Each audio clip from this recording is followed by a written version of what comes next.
What's kicking, everybody? We are back for another episode of Pickin Fights. I'm Keith, joined as always by my amigo, Tomas. ¿Qué pasa, Tomas? We don't have to tell anybody that this is take two and that we had a whole mishap to begin with. But hey, what happens when there's not a week of UFC to keep us going? Jake Paul, Anderson Silva, talking boxing today to get us through. I guess we call this a bye week, right? Yeah, this definitely is a bye week for the UFC. And, when they don't give us anything to talk about, this is what we got to talk about. Honestly, there wasn't even so much drama in the news, like about UFC, any fighters or anything like that. Well, I mean, compared to 2 weekends ago where they re-jumbled the entire top 3 fights on the card, everything didn't seem like a down week to that. Yeah, that was definitely drama. The most dramatic thing I could think was maybe, outside of what we're going to talk about today, which isn't even dramatic. It's just a relevant topic. What was maybe like Dana White taking a shit on Pat Miletich and Brendan Shaw. That was hilarious. Yeah, that was great. Pat Miletich needs to rethink that. Pat Miletich said that? Wow. Well, Pat Miletich would have to rethink that. Oh, Pat Miletich didn't say that? Brandon Schaub said that? All right, well, that makes sense. Yeah, that was a zinger from Dana. And then Brendan Schaub commented on Instagram like the most butthurt pussy that I've ever seen. Like, you could tell that really struck a chord with him and that he was trying to go back at Dana and calling him angry and this and that. And, like, listen, dude, like, he made a joke. He zinged you. Move on. It shows it doesn't affect you. For somebody who spends so much time trying to embody whatever Joe Rogan does, Brendan Schaub did not get Joe Rogan's affinity for just posting and ghosting and not letting shit get to him. Yeah. When I saw that documentary pop up on Netflix, The Most Hated Man on the Internet, I thought that was about Brendan Schaub. That was hilarious. Yeah. But yeah, Brendan Schaub just absolutely sucks. Takes an L. And then, he didn't really, he took an L in our eyes, but he didn't take his L very gracefully and then just walked himself into further L's after L after L after L. But let's, actually, you know what? Before we jump into, the Jake Paul versus Anderson Silva fight upcoming, let's see, when's the date on that again? Not too sure. I have the betting odds up. That's the most important. It is on the 29th. Okay. Well, before we talk about that, we've got 2 football games tonight. I don't know if you want to just jump in. Like, we're not trying to, trample over the guys over at Pickin 6. I don't know if you have picks for those tonight. I'll just lay mine out real quick. I have for the Titans-Bills game, I'm taking and I just want to do this just in case anybody's watching live and doesn't know which way to bet. Those games are starting, pretty soon. Actually, the Titans game just started, it looks like. Doubleheader. Yeah, doubleheader in football, Monday doubleheader. So going into this one, I had the over at 49, and I had the Titans plus 10. And then I'm also taking the Vikings plus 2.5 and the over at 49.5. I like the dogs on the road, and I like the overs in these games. What do you think about those, Tom? What do you got? Listen, I was looking on my phone and found my way over to Chipotle instead of looking at odds because at this point, I just don't think I care about the NFL. Like, I love my football Sundays, but I almost think it's better when I don't know what's going to happen. I can just sit down and then I lose my money organically betting on FanDuel or wherever it is instead of thinking I know what's going on, like with the UFC, betting 5-6 leg parlays and then losing them on one leg, ultimately ending up down. Whereas if I just bet them all even, I would probably be way ahead.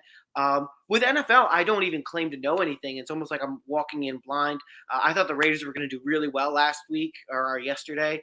They did for the first 2 quarters, and then for the last 2 quarters, Derek Carr, kind of shat the bed in terms of putting up points. The defense shat the bed in terms of stopping.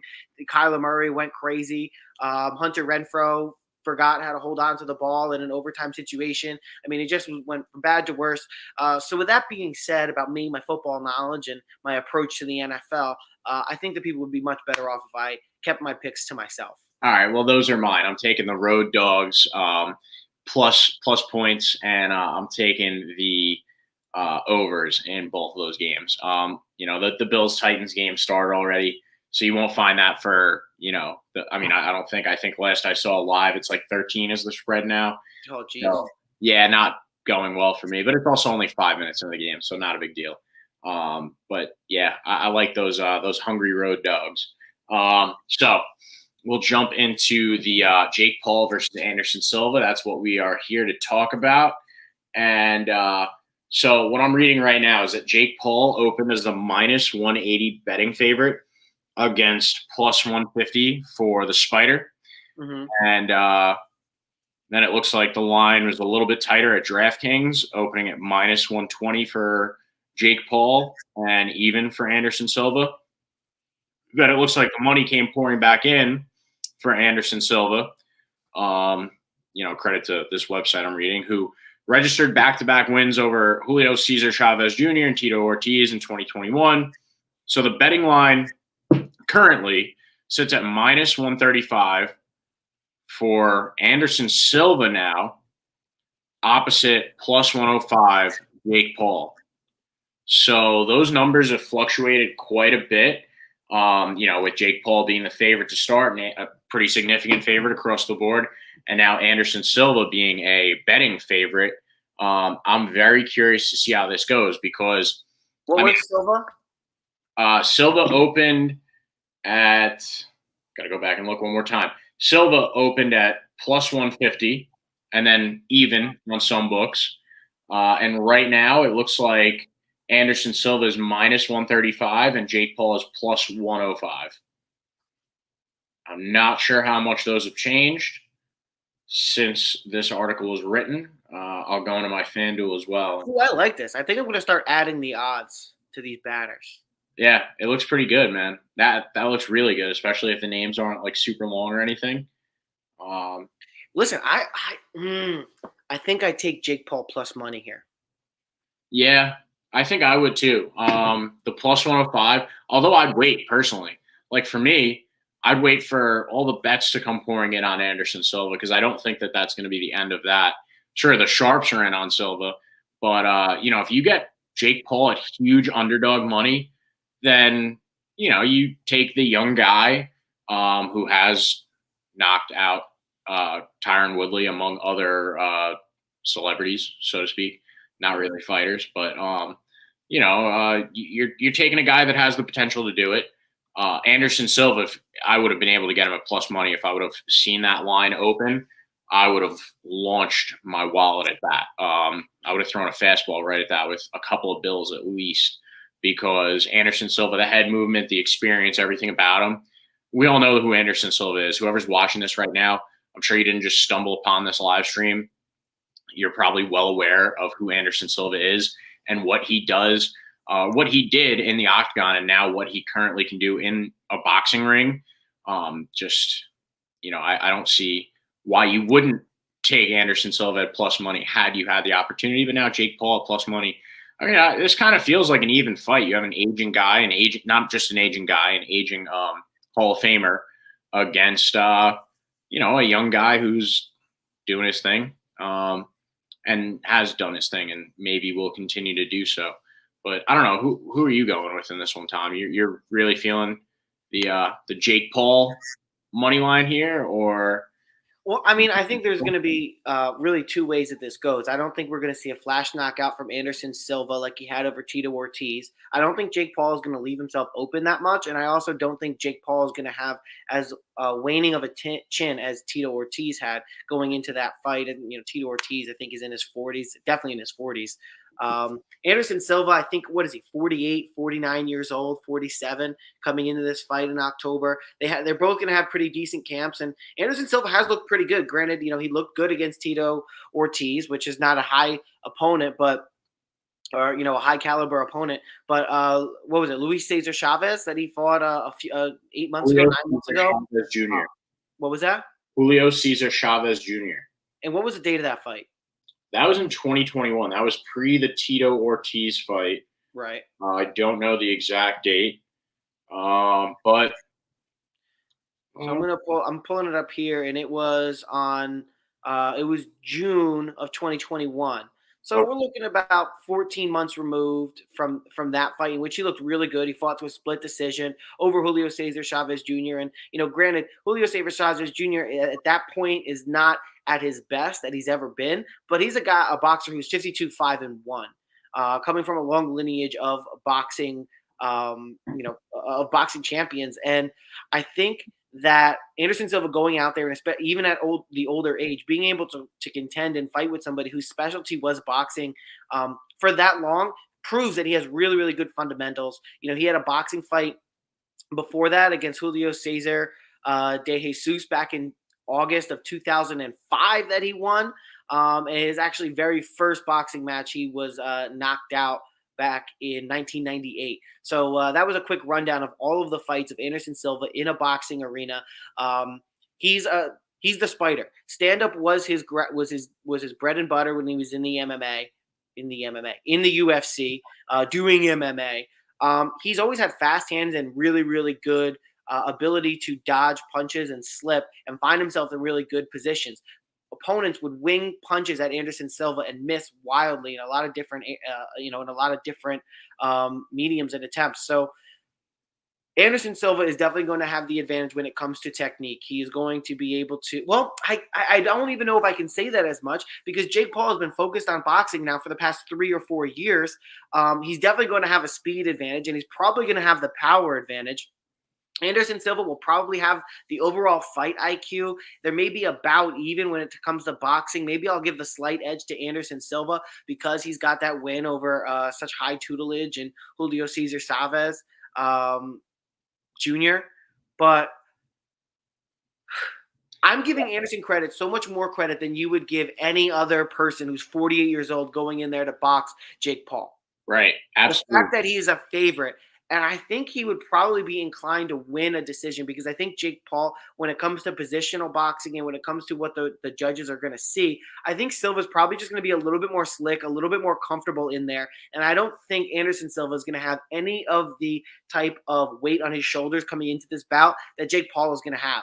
Anderson Silva has been there and done that. He's fought in front of giant crowds. He knows what fighting is like. He's going to have no nerves going in there. Yeah. Other than, nerves that you would probably want to have a little bit before going into a fight. But when you're talking about the power of the moment getting to them, I don't think Anderson Silva is going to be the one who would have the moment get to them. I think it would be Jake Paul. And there's a potential where we see Anderson Silva, land a really good strike on Jake Paul, similar to what Tyron Woodley was able to do and stun him for a little bit. And I think Anderson Silva, with his knowledge, is going to be able to capitalize on that. That being said, Jake Paul is going to be younger. He's going to have the speed. He's going to have the power. It's only a 2-inch reach disadvantage for him.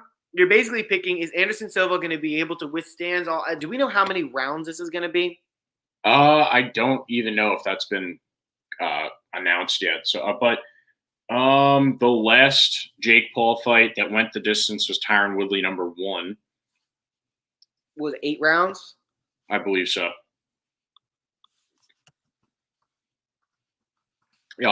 Just so we don't have dead air. One of the points that I was going to bring up was Jake Paul, he loves that overhand right now. Or is it the overhand left? I believe it's his overhand right. Loves coming over the top with that hard. That is one instance where I could actually. Yeah, that's that Tyron with the overhand right. Yeah, I could definitely see that instance. And he throws that a lot too. I could see, the possibility where he throws that. Anderson Silva, just the head movement still. Like, Julio Cesar Chavez Jr., he's not that great, but yes, he does come from the lineage of, like, his dad was a champion at one point. Mm-hmm. Excuse me. We are both belching on this podcast. It's insane. Yeah, definitely need that. Give us that Tums money, Tums, please. But yeah. So, but there were moments where Anderson Silva backed up against the ropes, is just moving his head, dodging and avoiding everything. Is Julio Cesar Chavez Jr. on the same level as Jake Paul, or is Jake Paul on the level of him? Remains to be seen. But I definitely think Vegas. We were asked last week by Pat at Addicted to Combat if I said his channel properly, right? Addicted to Combat.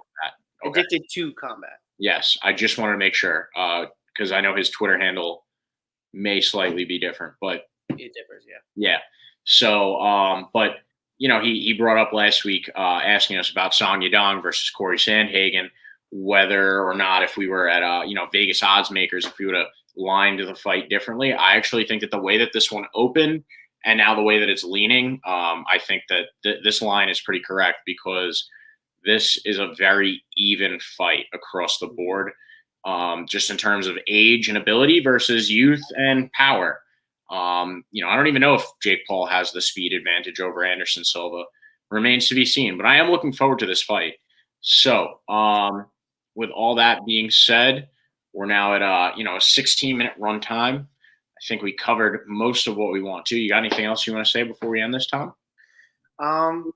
No, I should I go with the chicken burrito, or they have a new garlic and steak thing that I'm thinking about trying. Is an extra $2. I think I'm gonna side with the chicken. And in terms of this fight, I think I'm gonna have to side with Anderson Silva. Anything but the chicken.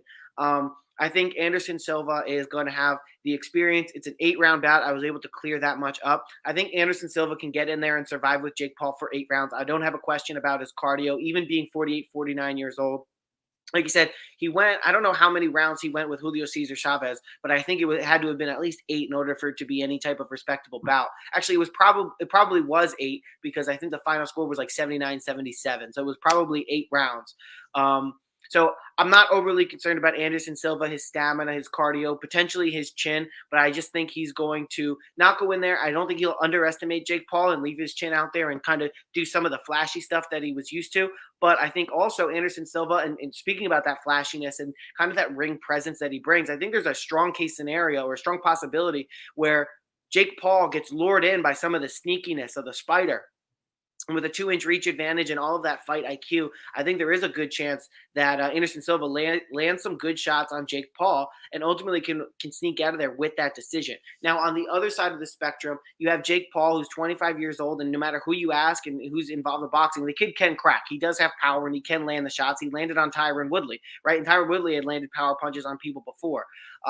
It's a little bit questionable. The pullout of his last fight.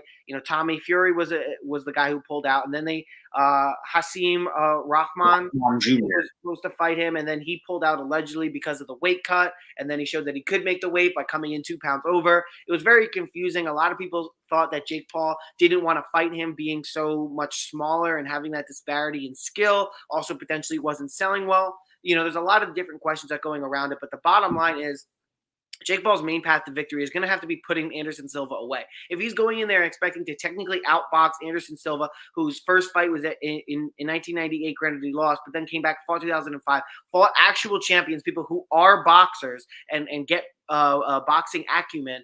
At minus 135, I still like Anderson Silva. I think as the fight gets closer, I think there's a good chance that a lot of people start throwing money on Jake Paul, in which case I like Silva even better.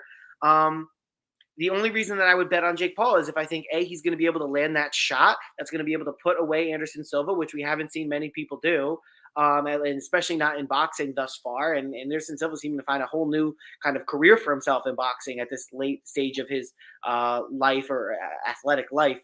Our boxing referees and the judges, are they going to be able to give a round to Anderson Silva? Or is there going to be some type of biases that's going to make them in a very close round want to lean Jake Paul? That's something that, us as MMA guys are not as familiar with, because as bad judging as there is, it's usually not biased or influenced one way or another. It's usually just bad people who are trying to adapt boxing rules to a mixed martial arts fighting style. When it comes to pure boxing, I don't know how that's going to go, but I think I feel more comfortable putting my money with Anderson Silva, the experience, the fight IQ. He's a little bit slower, but he's shown that he's still able to maneuver, and I think that's going to be his biggest path to victory. I think he's going to be able to outmaneuver Jake Paul, potentially tire Jake Paul out. We've seen Jake Paul get tired in the later rounds of these fights, so I think that's where Anderson Silva can really come on and really start to lay some work here. It's going to be an interesting fight. Props to Jake for taking it. This is definitely a challenge. I know there's guys out there that like to poo-poo Jake Paul and his accomplishments so far. I'm one of them for a lot of reasons, but I think, some actual boxing purists still want to poo-poo him and say, oh, well, he's not fighting a real boxer. You need to fight a boxer.